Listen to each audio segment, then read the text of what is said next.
my practice, I build a reference.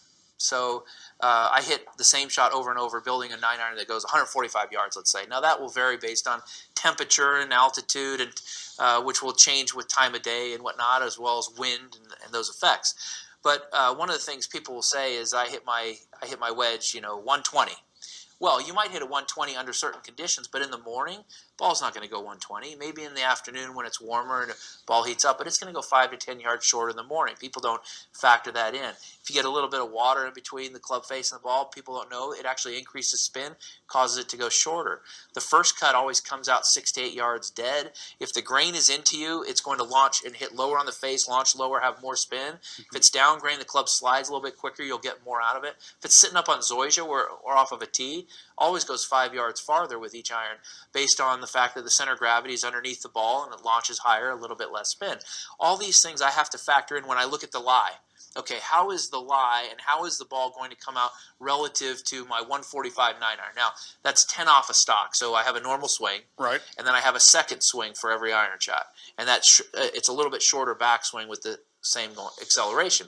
So I have a 145 and a 155 yard shot. What is the lie going to do?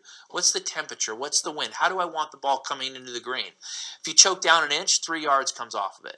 1 degree aloft is 3 yards. So if you open the face a degree, that's 3 yards. So if I have a reference of 145, I want it to fly 142. I can choke down an inch. It'll come in a little bit lower, a little bit flatter, and release. Or I can just open it up and hit a little bit of a cut. That'll be 3 yards, but it'll back up. All these variables, I'll process like that when I look at the lie and assess the situation, see what kind of grass it is. And those are the nuances that allow me to be so precise with my wedges and my short irons and my distance control. Right. And that's why iron play has been such a strength for my game, is that I'm able to be precise.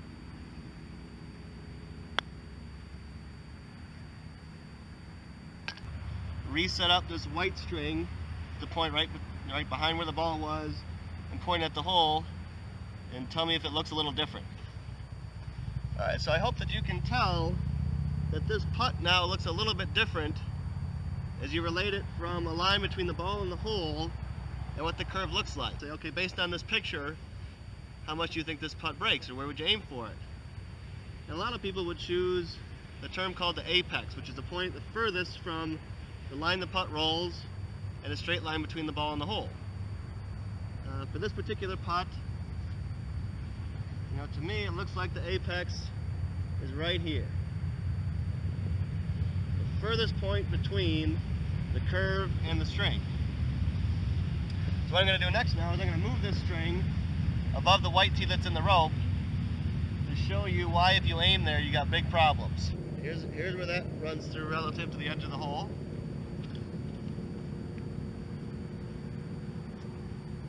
Here's where we actually had to aim. So the first aim, 33 inches away. Let's go check out how much this other one was.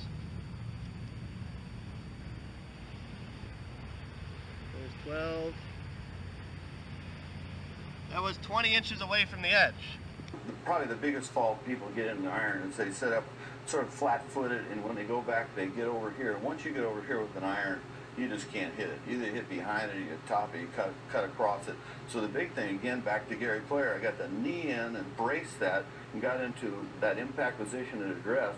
Then I would move off of it a little bit, but I'd come right back to that position. So this was sort of the key, and I would aim this right foot 90 degrees at the target. So that was, my alignment was really out of the right foot. So I'd brace the right knee, right foot, and then it would just push off with that right foot right at the target. Just learn to stop the face square like that, or I would learn to stop the face a little bit open, or I'd learn to stop the face a little shut.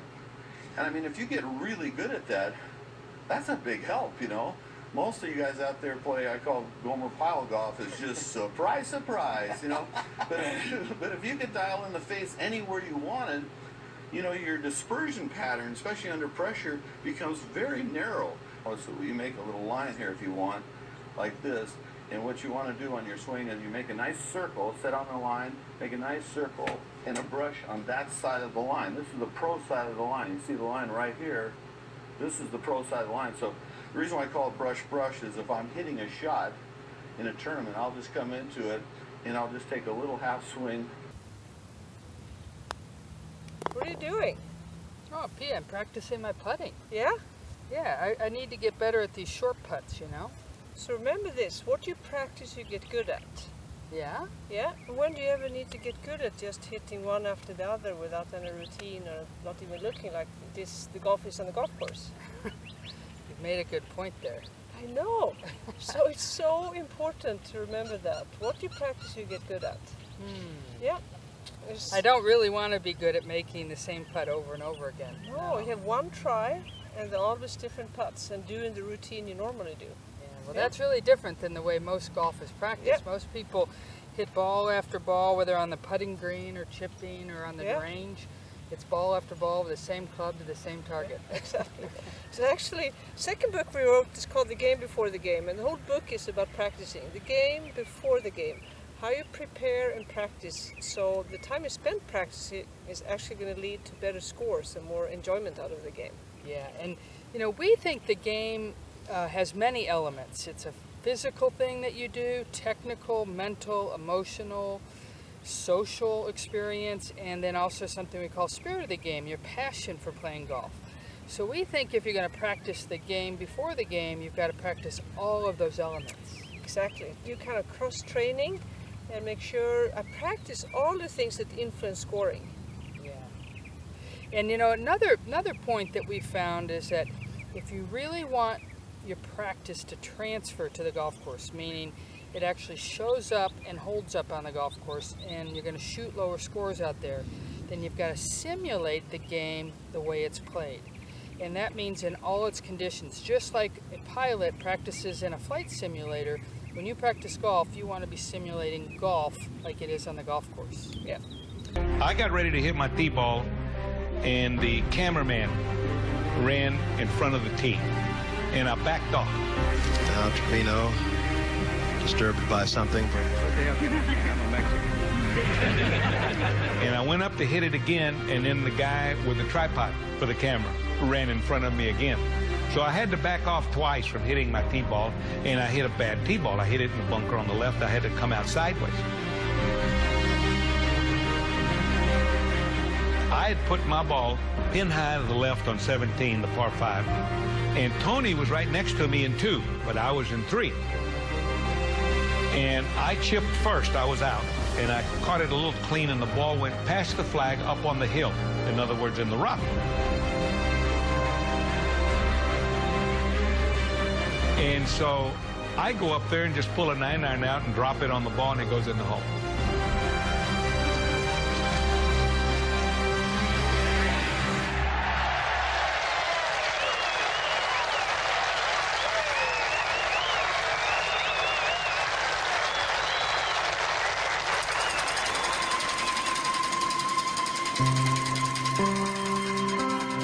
In this game, when every time you hit a ball on a golf course and the ball's bouncing on the ground, you're going to be some bad bounces, there are going to be some good bounces. You understand?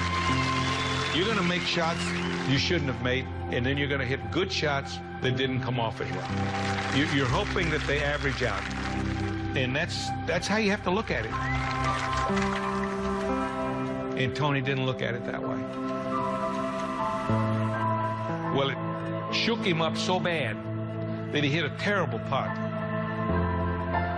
And he hit it 3 feet left of the hole. I mean, it wasn't even close. And then he missed that. Now he's 2 shots down going to 18.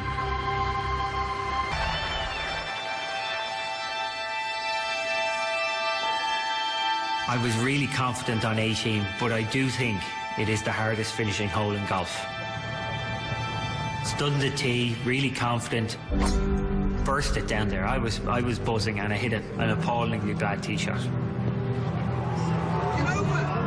Would you believe it? And he just lashed at that. I walked off the tee and says, everybody can hit a bad shot. They'll have to pick it out, drop 2 and play 3. I 228 to the flag, in a right to left downwind, with out of bounds left, out of bounds long, water short, and you can't miss it right because you can't get up and down from there. It's a golf shot you'd never ever want to take on in your entire life. And I hit another appalling shot. A mishit. Oh, no. Twice in the water. I thought I'd lost the Open. The only time in my life I think I've ever been on the golf course and embarrassed. Not quite Van der Velde, Sam, but not a million miles away from it so far. I choked. I would have been happy for the ground to open up and swallow me up. I just didn't want to go on. I'd worked hard with my caddy and Bob Rotella on the right mental talk on the golf course, and my caddy, he started into it. He said it's not over. I'd lost the Open. I didn't want to know anything. I'd say after 50 yards, for whatever reason, maybe I started listening to him. And in the last 50 yards, because I only hit it 150 yards or so, I actually believed him. Always when you see somebody winning a major, something strange happens during the week. I went from being in the zone to dropping out of the zone to getting back into the zone. Fifth shot coming up.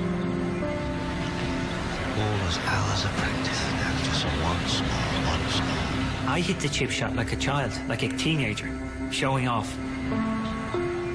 As the ball was in the air, the crowd are all oohing and ahhing, and in my head I'm saying, watch this, it's gonna spin. I honestly, God, you couldn't have put me in a better place. And sure enough, it did spin, checked up there, 6 feet behind the hole. Delightful shot. If he can knock that in, Sergio Garcia needs a 4 at the last to be the Open champion. What drama.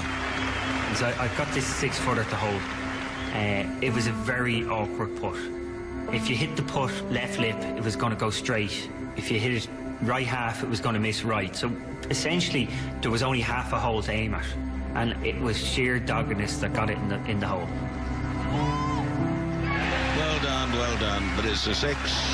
Sergio still has to play the final hole. So I've walked off.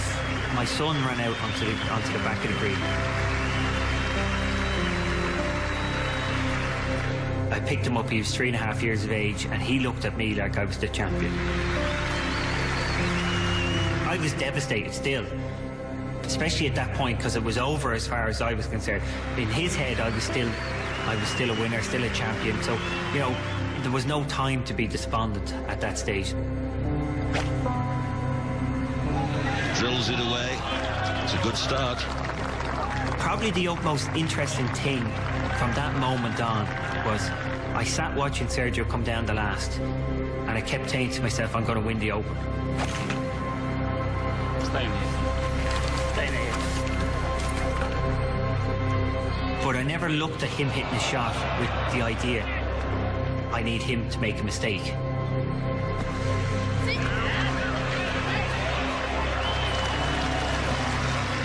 He had the bogey the last for me to get in a playoff, but I just kept saying, I'm going to win the Open.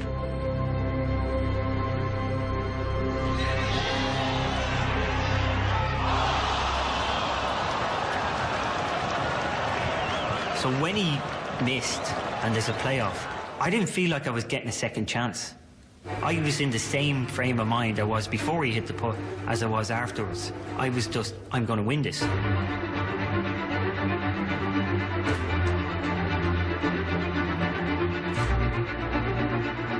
Coming down the 4th playoff hole, the last hole, I obviously had a 2-shot lead. Still had 100 yards into the green, and I hit a very average sand wedge to 30 feet. I kept saying I was going to win, but at no stage would I allow myself to feel like I'd won, because I knew I needed that intensity. I hit a beautiful putt from 30 feet.